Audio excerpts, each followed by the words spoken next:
Hey, Jeffrey Paul here again with another inspiration for you. Another beautiful day. I like saying that. I just love saying that.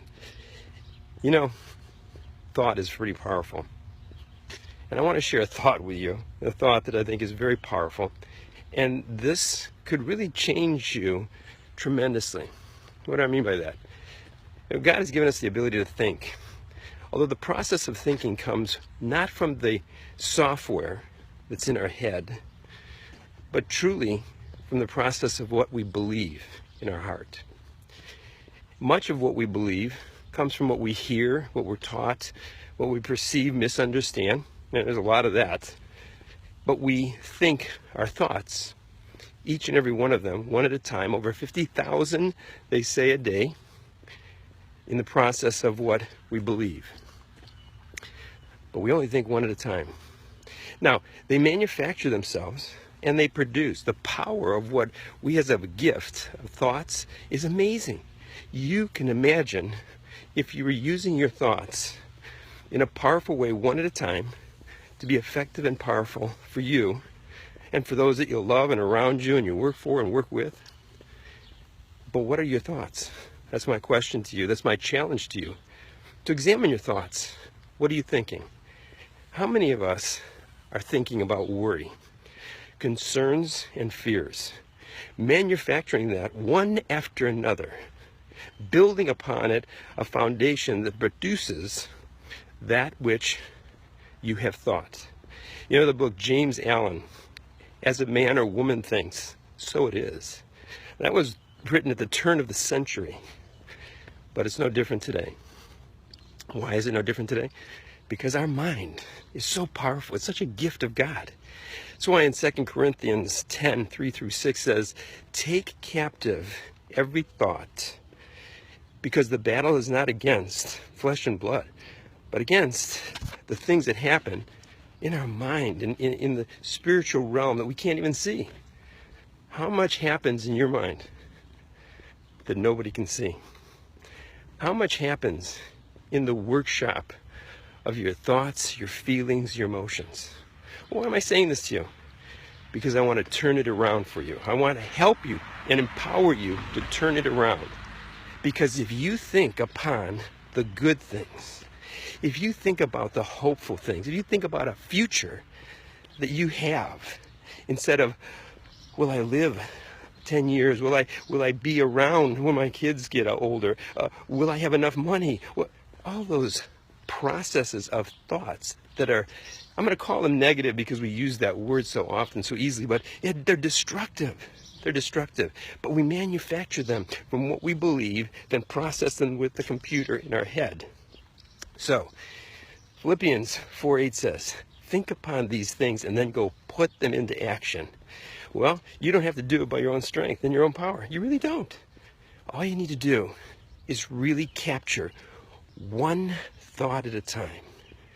You know, there's a book that you want to get. It's tremendous. It's called The One Thing. Imagine that.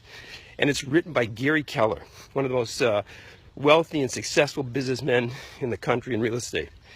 One thing. And he's got a diagram in there that is so much. I've actually blown it up and put it in my office. It shows a circle with arrows shooting out from every part of the circle. And then he shows one circle with one line and one arrow. And that's to represent the difference between an uncontrolled mind, an uncontrolled life that is shooting off in every direction, worrying about circumstances and situations that the news media brings us, the news reel brings us, and everything else. But the reality of the one circle with one arrow, with one process and one thought and one purpose. What does that mean? I want to clarify it for you so you don't go off in today and not really see this. You know, on the 4th of July, fireworks go off and explode. But when they shoot a rocket to the moon, it goes straight toward its target. And though the fireworks are beautiful when they're sparkling and going all over the place with color, if you're trying to get someplace, instead of just being entertained, you want to shoot the rocket at the target. Your target and your rocket and your thoughts today should be, what's good? Think about something good. But Jeff, I'm not feeling good. But Jeff, I have this, I have that. Those are excuses. Those are old thoughts. And they might be fact. And don't let me fool you by saying that I don't believe there's facts that are in front of us. But I want you to know this, that faith changes facts. We read about it all the time. We hear about it all the time. Now it's time to live it. This time, for your life. It's about living life, taking captive the thoughts, using the way God created them to be for you, to be productive, to produce, as James Allen's book says, as you think, so it shall be. The power of what you have inside you to process belief and faith in the thoughts, even when things are not the way you want them, begin to see them, speak them, and call them out as they really should be, which is good, pleasing, perfect, and wonderful. Today's the day you have a chance to experiment with this. Experiment with this by taking your thoughts. Now hear this. Take your thoughts. Evaluate. Are they negative or are they good? Are they faith-filled with hope or are they completely with fear and anxiety? I say this because it's really important. And when you find them filled with fear and anxiety, stop. As I've taught you in some of my previous lessons, stop and listen to the right voice within you. Change and begin to believe and trust that truly you can make a difference in your life by taking captive every thought and truly believing by faith. I'm Jeffrey Paul.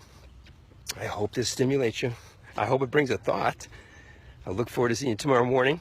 And please give me the likes. Please give me the comments. Good, bad, or indifferent. I want to hear from you. They really motivate and inspire me and keep me going to bring you something more each day on my walks and, of course, on my weekend teachings. Go to my blog, jeffreypaulblog.com, and sign in. Put your email there and your name, and go into the Inspiration Channel and see some videos and some teachings, some interviews. Don't miss my wonderful friend, Andrea Vecchio's interview that I did about her new book. And I'll tell you what, you'll see, it really will change your life.